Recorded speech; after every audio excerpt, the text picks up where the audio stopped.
kaszubskiej wsi Rzucewo w powiecie puckim wznosi się pałac zwany Zamkiem Jana III Sobieskiego. Rzucewo to stara osada rybacka i rycerska. Wzmiankowana była jako dobra Wejherów, Radziwiłłów, Sobieskich i Przybędowskich. Król Jan III Sobieski nigdy nie gościł w obecnym pałacu, zbudowanym dopiero w 1845 roku przez rodzinę von Bellow. Rezydencja tego rodu została zaprojektowana przez Fryderyka Augusta Stülera w stylu późnego gotyku angielskiego. Do niższej części pałacu przylega ośmioboczna baszta. Baszta, wieża, wieżyczki i krenelarze nadają budowli formę zamku.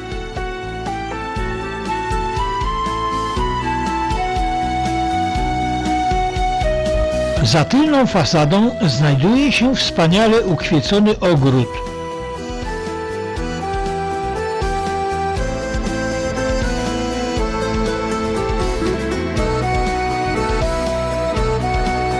Jest to idealne miejsce wypoczynku dla hotelowych gości.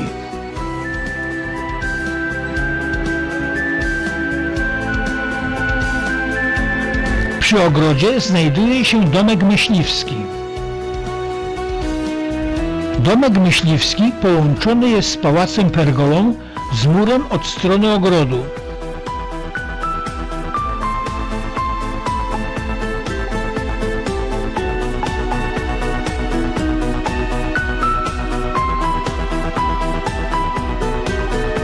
Można tu zjeść posiłek w zacienionym miejscu z widokiem na Zatokę Pucką i Park Angielski otaczający pałac. Widok kamery spotkał się z żywiołową reakcją tej sympatycznej córki, którą przy okazji serdecznie pozdrawiam.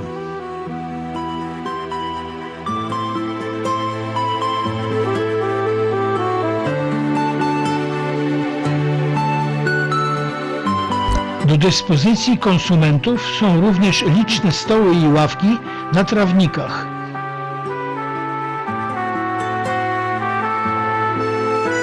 Schody z tej strony prowadzą do parku i plaży. Po zakończeniu wojny pałac stał się własnością państwa polskiego.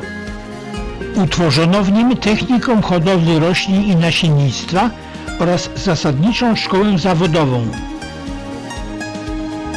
Następnie właścicielami zostawały kolejno Zarząd Portu Gdynia, Stocznia Gdańska imienia Lenina, Urząd Wojewódzki w Gdańsku oraz Spółdzielnia Rękodzieła Artystycznego Cepelia.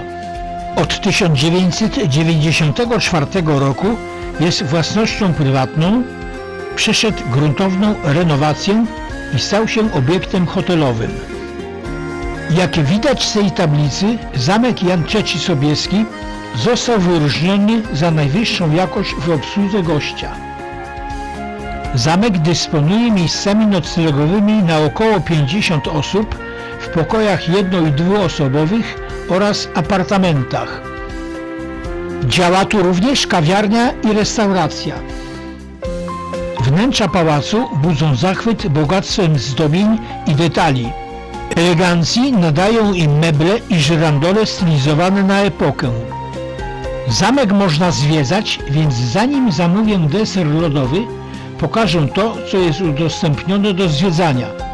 Zaczynam od recepcji. Ta sala poświęcona jest królowi Janowi III Sobieskiemu.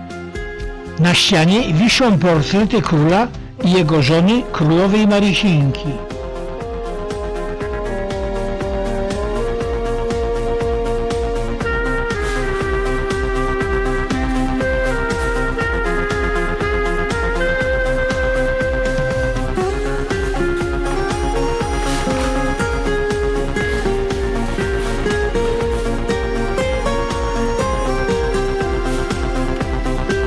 Na środku ośmiobocznej baszty stoi ośmioboczny stół, a wokół niego witryny zawierające informacje o dawnych rodach właścicieli Rzucewa. Na antresolę, gdzie znajduje się biblioteka, prowadzą metalowe schody. Sklepienie biblioteki jest gwiaździste.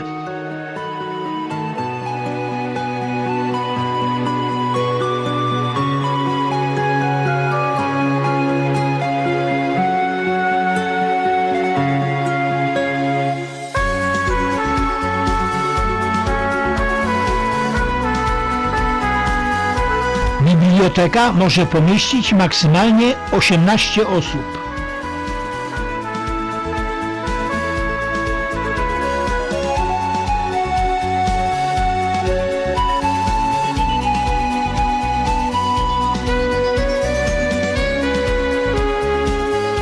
Poszczególne sale restauracyjne mają swoje nazwy. To sala witrażowa z pięknymi żyrandolami, kinkietami, drewnianym sufitem i oczywiście witrażami w oknach. Jest największą i najbardziej reprezentacyjną salą zamku. Może pomieścić maksymalnie 48 osób.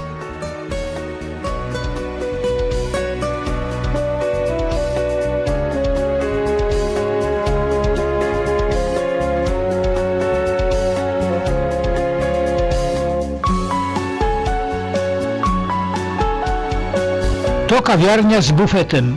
Można tu wypić kawę, zimne napoje, alkohole, zamówić ciasta i lody. Jak widać, bufet jest dobrze zaopatrzony.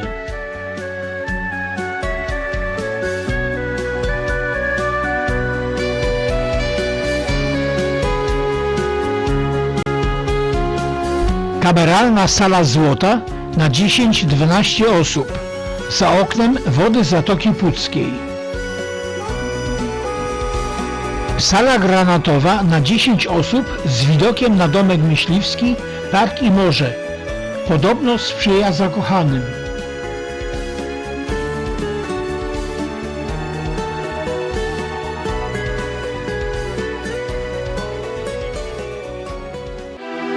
Sala zegarowa na maksymalnie 24 osoby. Można z niej podziwiać Zatokę Pucką.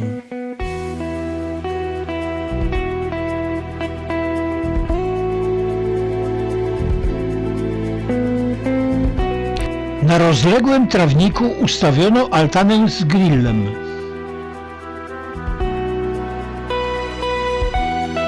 Park w stylu angielskim porasta starodrzew. Łagodne zejście prowadzi do dzikiej, malowniczej plaży bez tłumów i zgiełku.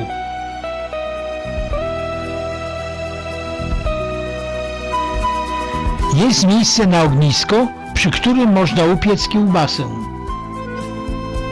Leżaki dla gości hotelowych są bezpłatne. Za dodatkową opłatą można wypożyczyć kajaki, rowery i deski SUP.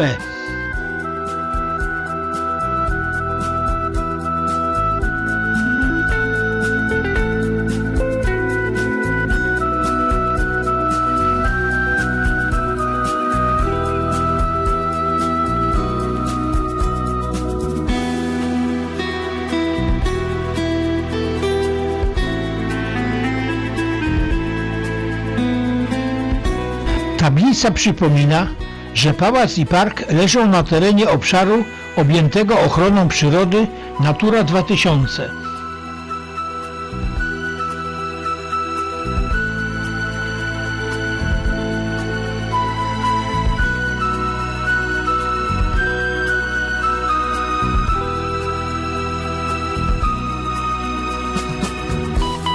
Wieczorem zejście oświetlają latarnie.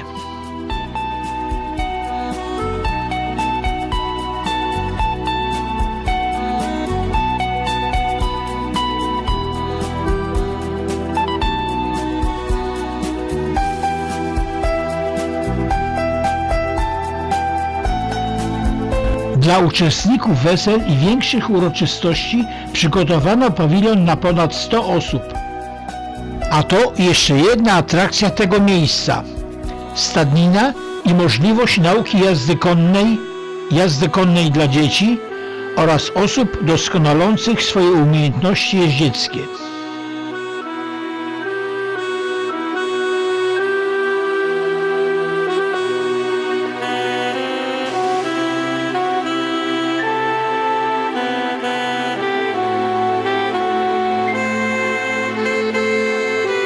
Hotel Zamek Jan III Sobieski to świetne miejsce wypoczynku dla tych, którzy cenią sobie spokój, wygodę i dobrą kuchnię. Wiekowy platan jest świadkiem historii tego miejsca.